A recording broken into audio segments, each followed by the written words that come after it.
Abdullah ibn Umar, may Allah be pleased by both of them, Abdullah and his father Umar, he said, كنت مع رسول الله صلى الله عليه وسلم, I was with the Prophet صلى الله عليه وسلم, and a man from Al-Ansar, from the people who used to live in Medina, he came and asked the Prophet صلى الله عليه وسلم a question. He said, Ya Rasulullah, أي المؤمنين أفضل? Who is the best of believers? He sallallahu alayhi wasallam said, أفضل المؤمنين إيمانا أحسنهم خلقا. The best believer, the best one in this crowd right here, who is it? Is the one who has the best of character, best of akhlaq. Then he, the Sahabi, the companion, asked Rasulullah sallallahu alayhi wasallam the question, who is the wisest, most intelligent, most intellectual, the smartest of believers? He said, they're the ones who remember death the most, and they're the ones who are best prepared for what comes after it. These are the most intelligent, the wisest of people. May Allah make you all amongst them. So what's the two traits again? They're the ones who remember death the most, and they're the ones who are best prepared for that which comes what? After that. Rasulullah sallallahu alayhi wasallam says in authentic narration, إِنَّمَا الْأَعْمَالُ بِالْخَوَاتِيمِ. Yes, your actions are judged based on your intentions. But in this hadith, the Prophet's saying, but what also matters very much is how does your life come to an end? It's all about the ending. So when we think of death and we appreciate that, it's like an antivirus that you have, for example, in your computer, in your phone. And that's what death serves like. If you download a suspicious email, that laptop, that software will pop up, says, beware, are you sure you want to download this? This may destroy your laptop. When you think of death, it's that software. You're about to do something that is wrong, something that is haram, and then that death software pops up. Are you sure you want to do this? This may be the last thing you will do before you die.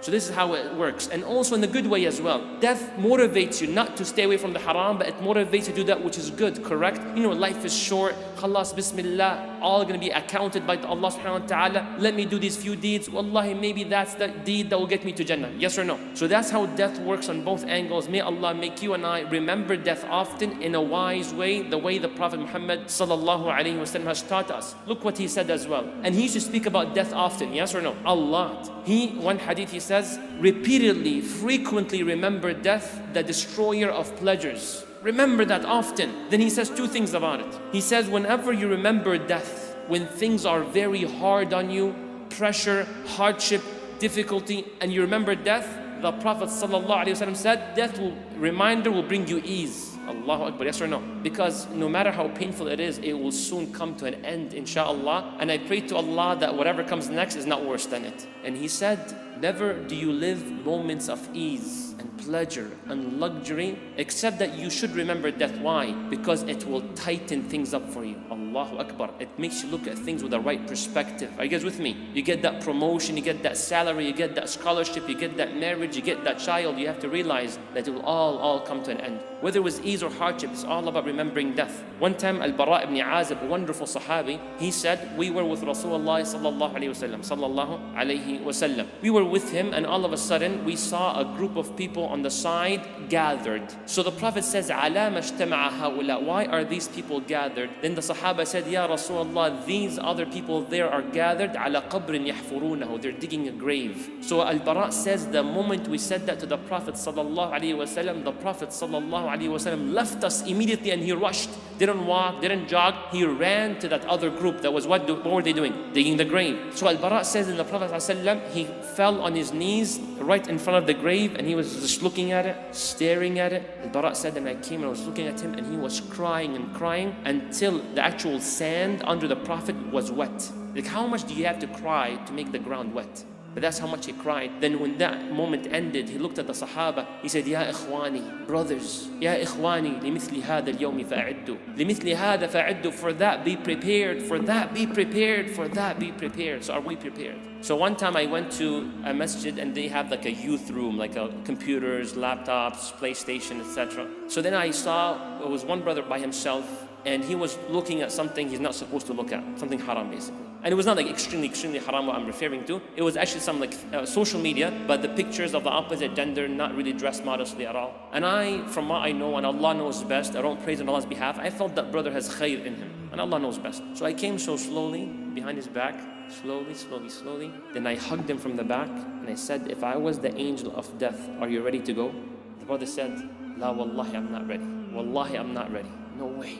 Allah knows best and may Allah protect him. This brother now is actually someone who, I won't obviously mention the name, but a man into the da'wah and so on. Maybe it was that moment of his sincerity and his truthfulness with Allah that I really did not want to die in that situation. So Rasulullah was saying this ahadith about death. It's all about the ending. It's all about the ending. I'll share with you one more just to emphasize that point, because I wanted to keep it in your mind, inshallah, that software to install it firmly. Rasulullah says a person will be doing the deeds of the people of Jannah.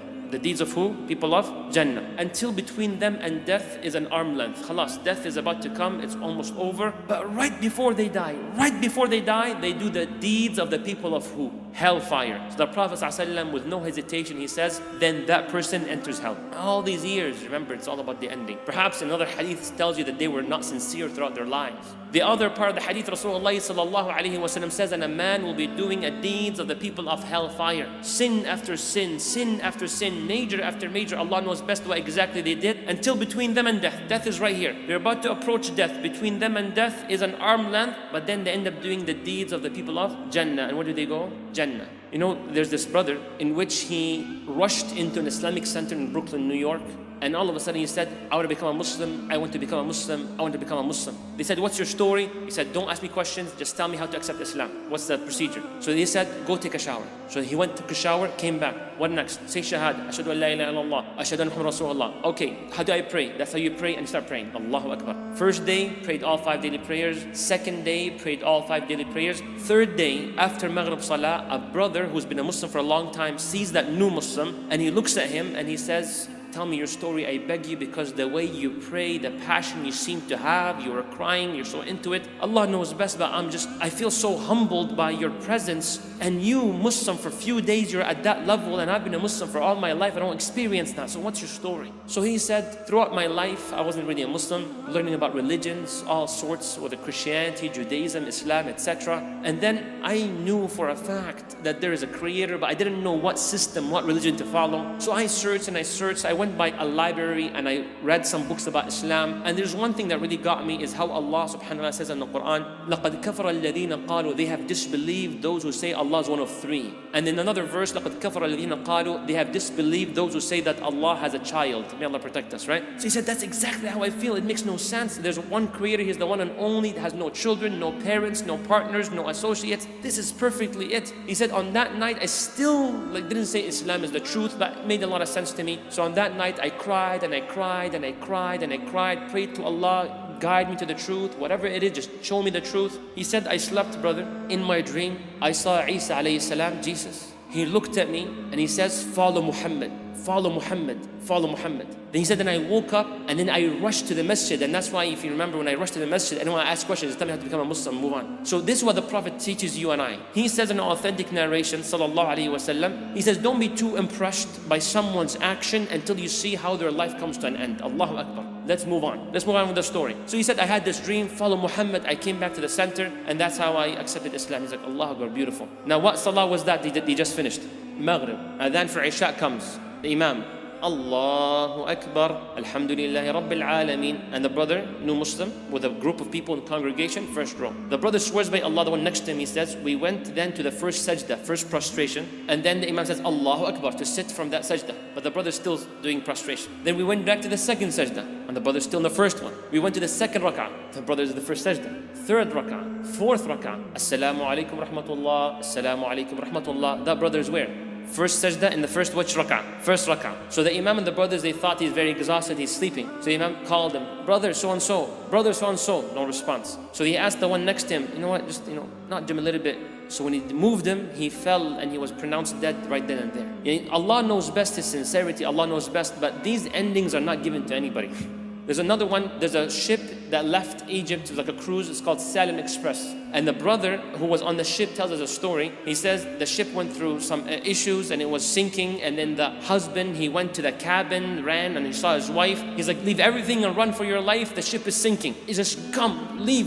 She said, okay, wait, let me put on my hijab. He's like, are you crazy? Just go for your life, the ship is sinking. And Islamically, she can't leave, right, for her life, correct? But she said, no, I need to wear the hijab. He's like, are you crazy? The ship is sinking, I'm not exaggerating, it's over. She said, Wallahi, I would never want to die except on act of obedience. She said, you go, I'll catch up with you. And he actually left her, subhanAllah. The brother said, I actually left her. So the brother left and she put on her hijab and everything. Then she went to the upper deck and she saw it's pretty much it. It's over. This is it. People are drowning. People are yelling. The safety boats or whatever you want to call them, pretty much all of them are gone. So she looks at her husband and she says, are you pleased with me? He's like, what kind of question is this? What time are you asking? Am I pleased with you? He's like, what kind of question is that? She's like, just answer me. Are you pleased by me? He's like, you're a great wife and of course I'm pleased with you. What an honorable wife you've always been. She said, Alhamdulillah. And then she said, Ashhadu an la ilaha illallah and Ashhadu anna Muhammadan Rasulullah. The brother says the story himself. He's like, Ya Shaykh, Wallahi al-Azim, I have never seen my wife after that moment. She drowned.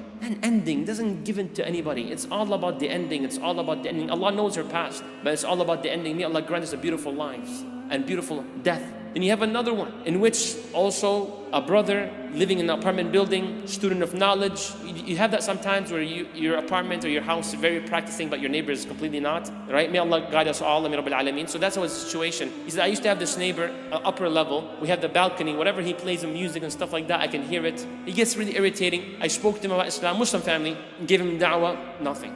No action whatsoever. Salah, doesn't pray. Abadan, very bad. So I tried my best until one day I was in my apartment. I heard a lot of crying and yelling in the upper apartment. So I rushed to go up, knocked on the door, and I said, Khair, everything is well? Like the doctor just came over and told us that our father, the father figure who had the issue with the da'wah, he is on his deathbed and this may be his last day and Allah knows best. It's a matter of moments. Asked us to perhaps bring family over to give him a farewell. So the brother, he says, Ya Shaykh, Wallahi, not to me, the Shaykh he's referring the story to, Ya Shaykh, Wallahi, when I was there, I was so angry. Why were you angry? Because you're playing his favorite song, and song of words that none of us will have a difference of opinion on. So basically he was playing some songs of, some language that's not appropriate. So he told his children, he's like, your father, you just told me he's on his deathbed, is about to die, and you're playing his favorite song, that sort about love and things of that sort. He's like, what do you suggest? And they play some Quran for him or something, anything. So he's like, we don't have any access to Quran. Obviously you can tell it was a little bit back in the day, there was only tapes. So he went back to his apartment, grabbed a tape or CD or so, then went back to the apartment and played the Quran. The brother swears by Allah. You know the agonies of death? You go unconscious, then you go conscious, like back and forth, yes or no? So he said when this whole discussion was happening, the father was unconscious. He swears by Allah subhanahu wa ta'ala that the moment he played the Quran at the room where the father was on his deathbed, the father regained his consciousness. The Sakarat al-Maut, he gained back his consciousness. And when the Quran was played, the father said, turn this thing off. Turn this thing off. I don't want to hear these words. I don't want to hear these words. Put back the music. Put back the music. This is what brings soothness and serenity to my heart. The brother swears by Allah, these were the last things he said and he died. May Allah protect us. We don't judge that he's going to hell or to Jannah. Allah knows best. But it's not an ending that anyone would wish for. May Allah protect us and grant us a beautiful ending. Rasulullah sallallahu alayhi wa sallam used to say, sallallahu alayhi wa sallam, he said, I used to forbid you from visiting graves. But now I tell you and I advise you, go visit graves. Why, Ya Rasulullah? In one hadith he says, because it softens the heart. And wallahi it does.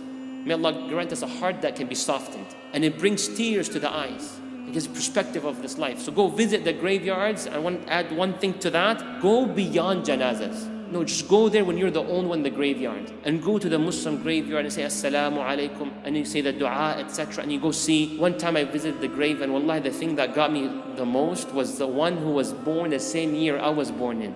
And I see like 19, such and such date. Alright? Okay, then I saw the death was 2017. I'm like, you never know. You never know. I might be the one. SubhanAllah, then you're like, you need to work harder. I need to be, giving to my family and to the community and so on. So visit the grave. And may Allah grant you all a beautiful ending to your life.